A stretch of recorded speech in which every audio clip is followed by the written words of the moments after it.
Ate si Kuya Natoy, nasa labas. Hindi ka ba nakakaintindi? Di ba sinabi ko sa'yo, ayaw na kita makita? Hindi ako lalakaw dito. Hanggat hindi mo sa akin sinusulti kung ano mga sala ko sa'yo. Ano yung bigla ka na lang nasusulaan? Bakit hindi mo na ako tinatagal? Ha? Bakit hindi ka na nagre-reply sa mga tawag ko? Bakit hindi mo tinutubag yung mga text ko? Ha? Ano ba mga sala ko sa'yo? Ha? Ano? Ako nagkamali. Dahil naniniwala ako sa'yo.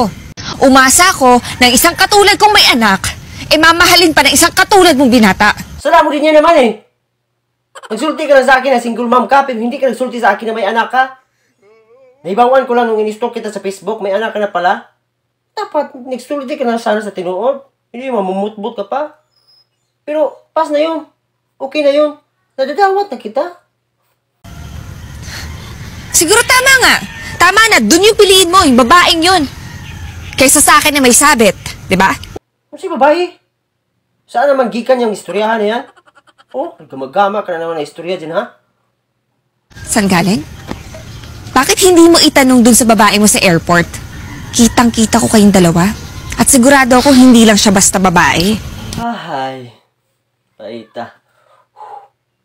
Nakita mo kami ni Rose sa airport? Igagaw ko yun. Akong papa o giyang papa, parehas nga laki. Kaya kami igagaw. Tsaka gisugo kami nun ni Mama. Kung saan man ang ginuhuna ni mo, huwag mong ipadayon yan. Nakakaguba yan eh. Huwag na ako eh. Ayoko na magpauto. Ay din, sana man lang nagipag-inusapay ka muna sa akin. Kailan ba babalik yung tiwala sa totoong nagmamahal sa'yo? Hindi lang yung basta pagmamahal eh. Yung pagtitiwala. Takot ako na baka lokohin mo lang din ako katulad ng lalaking dumurog sa akin. Wala akong pakialam kung wala kang salik sa akin. Ang importante, nagtinanong ako sa'yo. At saka bakit mo ba ako ikumpara sa nangagi mo na uyab? Sila, nagbinuang yon. Dawat na nga kita kahit may anak ka dyan eh. Dawat kita kasi love na love kita. I-prove ko sa'yo ha. Mang Dumeng! Alis ko doy! Ano nangyari dyan? Te, alis ko te. Hindi ka nga! May istorya ko sa inyo te. Mag-inusapay muna tayo kajot diri te. Ano ba itong ginagawa nyo? Yung ba ano oras na?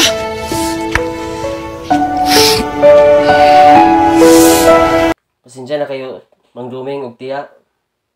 Dahil nandito na kayo sa aking atubangan, gusto ko pong isulti sa inyo na mahal ko yung anak nyo. At sana, kung susugot kayo, papangayawin ko yung kamot ng iyong anak. Mahal na mahal ko po siya. At mahal niya rin po ako. At pakakasalan ko siya. Ugma man. Sa sunod buwan. O sa pinakatuig pa na siya. O adlaw-adlaw. Mahal na mahal ko po yung anak niyo.